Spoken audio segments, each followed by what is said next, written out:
दोस्तों, आज फिर नई परख के दर्शकों को मैं अभय कुमार दुबे सीधा संबोधित करने वाला हूं। हमेशा की तरह मेरी बात सीधी होगी, सटीक होगी और बिना किसी हेर-फेर के होगी। दोस्तों, मुझे तो लगता है कि राहुल गांधी जैसे ही मोदी को हराकर सत्ता में आएंगे, उनके कुछ पहले कामों में चुनाव आयोग की हुलिया दुरुस्त करने के अलावा एक और प्रमुख काम होगा।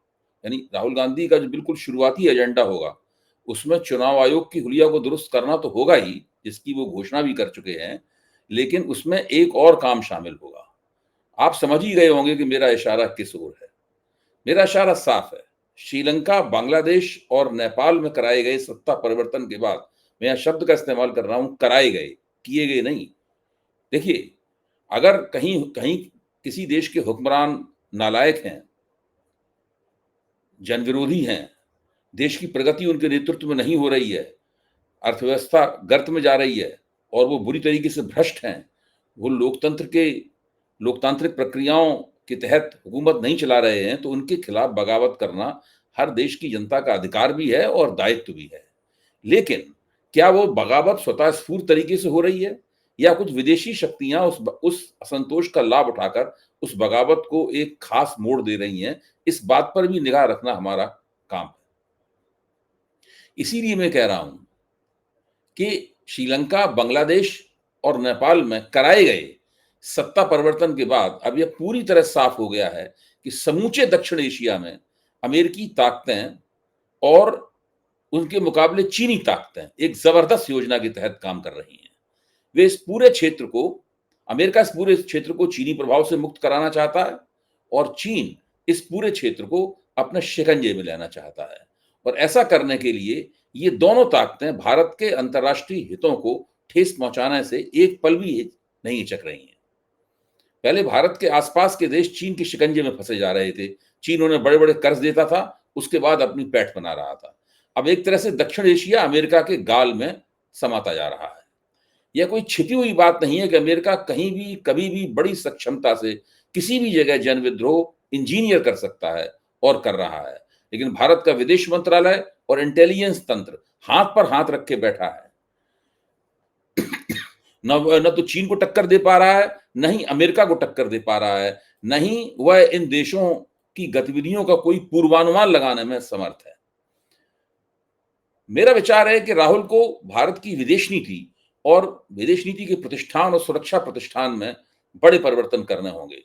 अंतर्राष्ट्रीय मामलों के विशेषज्ञ पत्रकार वेद प्रताप वैदिक ने एक बार निजी चर्चा में मुझसे कहा था कि मौजूदा विदेश मंत्री जयशंकर का काम केवल यात्राएं करके भत्ते बनाना रह गया है। बाकी विदेश नीति क्या चीज है, यह उन्हें पता ही नहीं। उस समय मुझे वैदिक जी की बात पर पूरा यकीन नहीं हुआ था, लेकिन आज साफ तौर पर दिख रहा है कि उनकी बात कितनी सही थी। आज वैदिक जी होते तो अपनी आलोचना के दायरे में एस जयशंकर के साथ साथ राष्ट्रीय सुरक्षा सलाहकार अजय डोभाल को भी ले लेते। एक अक्षम विदेश नीति और एक ढक्कन किस्म की इंटेलिजेंस नीति के जितने कसूरवार जयशंकर हैं, उतने ही अजय डोभाल भी उसके कसूरवार हैं।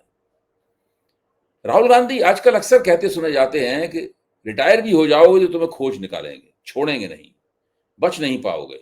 मुझे यकीन है कि उनकी इस चेतावनी से उन अफसरों की रीढ़ की हड्डी में यह सोचकर एक ठंडी लहर दौड़ जाती होगी कि जब सरकार राहुल के हाथ में होगी तो उन लोगों का क्या हाल होगा जो आज मोदी और शाह के गैर लोकतांत्रिक, गैर कानूनी और गैर संवैधानिक आदेशों का पालन करने के चक्कर में अपनी ईमानदारी और नैतिकता को ताक पर रखे हुए हैं। अंदाजा लगाया जा सकता है कि ऐसे अफसरों की सूची में चुनाव आयोग के अफसरों का नाम सबसे ऊपर होगा।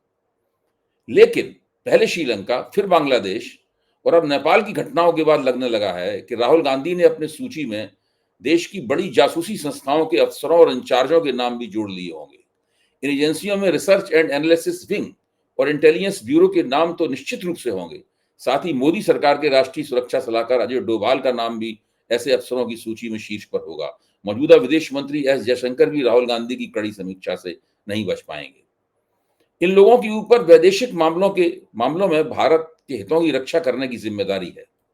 यह अपने आप में एक बेहद शर्मनाक रिकॉर्ड है कि इन लोगों की देखरेख में भारत के आसपास के देशों में लगातार एक के बाद एक रहस्यमय ढंग से सत्ता परिवर्तन को अंजाम दिया जा रहा है, लेकिन इन लोगों को उसकी खबर तक नहीं हो पाती। यह मसला केवल श्रीलंका, नेपाल और बांग्लादेश तक ही सीमित नहीं है, बल्कि पाकिस्तान, अफगानिस्तान और मालदीव के घटनाक्रम के दौरान भी भारत का पूरा सुरक्षा तंत्र सोता हुआ मिला। इन्हें ना कुछ पता था, न ही इनके पास वहां के लिए कोई योजना थी। जयशंकर और डोभाल की अक्षमता दरअसल अपने आप में बेमिसाल है। इसका कारण क्या है? इसमें कोई शक नहीं कि इन दोनों को इनके पदों पर लगातार विफलताओं के बावजूद बनाए रखने के जिम्मेदार प्रधानमंत्री नरेंद्र मोदी हैं। इन दोनों के जरिए ही मोदी ने लंबे अरसे से पप्पी झप्पी की विदेश नीति चला रखी है।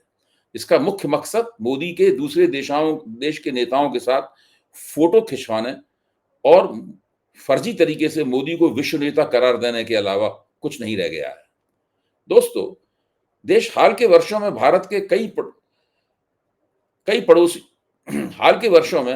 कई पड़ोसी देश राजनीतिक और आर्थिक अशांति से गुजरे हैं और इनमें अमेरिकी हस्तक्षेप की अफवाहें और आरोप कितने ज्यादा हैं, ये सब हमको पता है।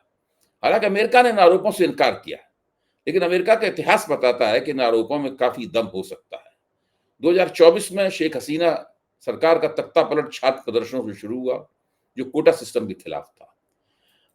बाद में हसीना ने खुद अमेरिका के ऊपर आरोप लगाया कि उनकी सत्ता छीनने में अमेरिकी शामिल थे, और इसका सबसे बड़ा कारण यह था कि अमेरिका बंगाल की खाड़ी में फौजी अड्डा बनाने की मांग कर रहा था, जो कि हसीना सरकार द्वारा पूरी नहीं की गई। जब ऐसा नहीं हुआ तो उसने सत्ता के विरोध को खुफिया ढंग से बढ़ाना शुरू कर दिया। कुछ रिपोर्ट्स में यूएसएआईडी और डीप स्टेट की भूमिका का जिक्र किया जा चुका है, जिनसे राजनीतिक अशांति को बढ़ावा दिया जा रहा था। अमेरिका ने इन आरोपों को झूठी अफवाह बताया और कहा कि अशांति आंतरिक कारणों से थी। दोस्तों, अशांति हमेशा आंतरिक कारणों से ही होती है। मैं पहले भी कह चुका हूं, इसमें कोई शक नहीं। शेख हसीना की सरकार आदर्श सरकार नहीं थी, बल्कि निहायत ही निरंकुश और दमनकारी सरकार थी। उनके खिलाफ इस तरह का विद्रोह हो ही सकता था, मुझे इसमें कोई शक नहीं, और होना भी चाहिए था, मुझे इसमें भी कोई शक नहीं। लेकिन जिस तरीके से ये विद्रोह हुआ, जिन लोगों के हाथ में बाद में सत्ता आई, जिस तरीके से पहले आंदोलनकारियों को खुली छूट दी गई, फिर एक खास शैली में, खास योजना के मुताबिक उन्हें नियंत्रित किया गया, इसका पूरा पैटर्न अगर आप चाहें तो नेपाल में दोहराए जाते हुए देख सकते हैं। जो भी हो, बांग्लादेश में जब ये हो रहा था तो एक्स पर ऐसे कई पोस्ट आए जिनमें सीआईए को कलर रेवोल्यूशन का दोषी ठहराया गया। दरअसल यह अमेरिका की चीन विरोधी रणनीति का हिस्सा था। श्रीलंका में 2022 का विद्रोह आर्थिक संकट मुख्य रूप से कर्ज, महामारी और खराब नीतियों से हुआ, जिससे विदेशी मुद्रा भंडार घट गया। अमेरिका ने संकट के दौरान श्रीलंका को $20 मिलियन की मानवीय सहायता भी दी और आईएमएफ सुधारों का समर्थन किया। एक बार फिर एक्स पर कुछ पोस्ट में इसे अमेरिकी प्रभाव का हिस्सा बताया गया। इस समय हालत यह है कि बांग्लादेश व श्रीलंका दोनों ही पूरी तरह अमेरिकी प्रभाव के दायरे में आ चुके हैं। कई भारतीय विश्लेषकों के अनुसार अमेरिका भारत को घेरने के लिए पाकिस्तान, बांग्लादेश और नेपाल में अपना प्रभाव बढ़ाने की कोशिश कर रहा था, जो उसकी बहुध्रुवीय दक्षिण एशिया की रणनीति का हिस्सा है। कुल मिलाकर अमेरिकी प्रभाव बढ़ रहा है, खासकर चीन विरोधी रणनीति के तहत, लेकिन वह क्षेत्रीय अस्थिरता भी पैदा कर रहा है। और इस पूरी प्रक्रिया में, अमेरिका और चीन की प्रक्रिया में, भारत उनका घोषित मंसूबा कोई भी हो, लगातार हाशिए पर पहुंचता जा रहा है। नेपाल में हुआ युवाओं का हिंसक प्रदर्शन एकदम ताजा है। सोशल मीडिया बैन से शुरू होकर यह आंदोलन आनन फानन में प्रधानमंत्री के इस्तीफे तक पहुंच गया। आरोप लग रहा है कि अमेरिका शासन परिवर्तन मिशन चला रहा है। खासकर एमसीसी, मिलेनियम चैलेंज कारपोरेशन के अनुदान पर विवाद के बाद इस आरोप में और भी ज्यादा दम दिखाई दे रहा है। 2025 में अमेरिका ने नेपाल के लिए एक $500 मिलियन का अनुदान फ्रीज किया, जिससे भू राजनीतिक तनाव बढ़ गया। एक्स पर किए गए पोस्ट में से बांग्लादेश जैसा इंजीनियर्ड प्रोटेस्ट बताया गया है और बताया जा रहा है कि यह भी सीआईए की करतूत है। हालांकि प्रदर्शन मुख्य रूप से भ्रष्टाचार और आर्थिक मुद्दों से जुड़ा हुआ है और अमेरिका ने कोई आधिकारिक बयान भी नहीं दिया है, लेकिन पहली नजर में यह नामुमकिन लगता है कि नौजवानों की भीड़ बिना किसी योजना के केवल बेतरतीब गुस्से से भरकर इस तरह की गतिविधियों को अंजाम दे रही हो। यह देखकर भी ताज्जुब नहीं होता कि जिन बालेन शाह को प्रधानमंत्री बनने की होड़ में देखा जा रहा है, उन्हें अमेरिकी मीडिया लंबे अरसे से एक प्रभावशाली और लोकप्रिय हस्ती की तरह पेश कर रहा था। जिस पूर्व पत्रकार नेता को जेल से छुड़ाया गया है, वही भी अमेरिकी समर्थन के दम पर ही वहां से आकर सीधा प्रधानमंत्री बन गया था। इस पर कोऑपरेटिव घोटाले के आरोप हैं, जिनके तहत वह जेल में था, लेकिन भ्रष्टाचार के विरोध में खड़े युवकों ने इसी को छुड़ाने के लिए जेल पर धावा बोला। यह गनीमत है कि आंदोलनकारी युवकों ने आज ही आपस में वोटिंग करके तय किया है कि सुप्रीम कोर्ट की पूर्व मुख्य न्यायाधीश सुशीला कार्की को काम चलाऊ प्रधानमंत्री बनाया जाना चाहिए। लेकिन दोस्तों ध्यान रखिए, दूसरे नंबर पर बालन शाह हैं, जो कि जिनके बारे में माना जाता है कि उन्होंने पिछले साल ही अमेरिकी राजदूत से मुलाकात की थी और लगातार अमेरिकी मीडिया उन्हें नेपाल की उभरती हुई प्रमुख हस्ती के रूप में पेश कर रहा था। बहरहाल नेपाल का काम चलाऊ प्रधानमंत्री कोई भी बने, ऐसा लगता है कि अमेरिका भारत के खुफिया प्रतिष्ठान की रग रग से वाकिफ है। क्यों ना हो, रिसर्च एंड एनालिसिस विंग यानी रॉ की पृष्ठभूमि में ऐतिहासिक रूप से अमेरिका का हाथ रहा है। रॉ की स्थापना 21 सितंबर 1968 को हुई थी और इसके पीछे मुख्य उद्देश्य था 1962 के भारत चीन युद्ध और 1965 के भारत पाक युद्ध में खुफिया जानकारी की कमी को दूर करना। कुछ इतिहासकारों और विश्लेषकों का मानना है कि रॉ के प्रशिक्षण और संरचना में अमेरिकी खुफिया एजेंसियों जैसे CIA और ब्रिटेन की खुफिया एजेंसी MI6 से तकनीकी और प्रशिक्षण संबंधी प्रेरणा और मदद ली गई थी। रॉ के पहले प्रमुख रामेश्वर नाथ काव RN काव ने इस नई खुफिया एजेंसी को मजबूत करने के लिए कई रणनीतिक कदम उठाए थे, जिनमें चक्राता, देहरादून के पास है, एक विशेष बल की स्थापना शामिल थी। देहरादून के पास चक्राता में 1962 में भारत चीन युद्ध के बाद स्पेशल फ्रंटियर फोर्स की स्थापना की गई। यह बल मुख्य रूप से तिब्बती शरणार्थियों और अन्य स्थानीय लोगों को शामिल करके बनाया गया था, जिन्हें विशेष रूप से चीन के खिलाफ गुप्त और सैन्य अभियानों के लिए प्रशिक्षण दिया गया। इसका गठन रॉ और भारतीय सेना के सहयोग से हुआ था। यह रॉ के अधीन एक महत्वपूर्ण इकाई बन गया। इस बल का उद्देश्य सीमावर्ती क्षेत्रों, विशेष रूप से हिमालय के क्षेत्र में गुप्त ऑपरेशन करना और खुफिया जानकारी जमा करना था। यह कोई छिपा हुआ तथ्य नहीं है कि यह स्पेशल फ्रंटियर फोर्स में अमेरिकी खुफिया एजेंसी CIA की महत्वपूर्ण भूमिका थी। CIA ने SFF के गठन और प्रशिक्षण में कई तरीकों से योगदान दिया था। CIA ने 1960 के दशक में SSF को प्रशिक्षण, हथियार और आर्थिक सहायता प्रदान की थी। यह सहयोग मुख्य रूप से इसलिए था क्योंकि उस समय अमेरिका और भारत दोनों ही चीन के बढ़ते हुए प्रभाव को रोकना चाहते थे। CIA ने SSF के कमांडो को गुरिल्ला युद्ध, जंगल और पर्वतीय युद्ध और गुप्त अभियानों के लिए प्रशिक्षण दिया।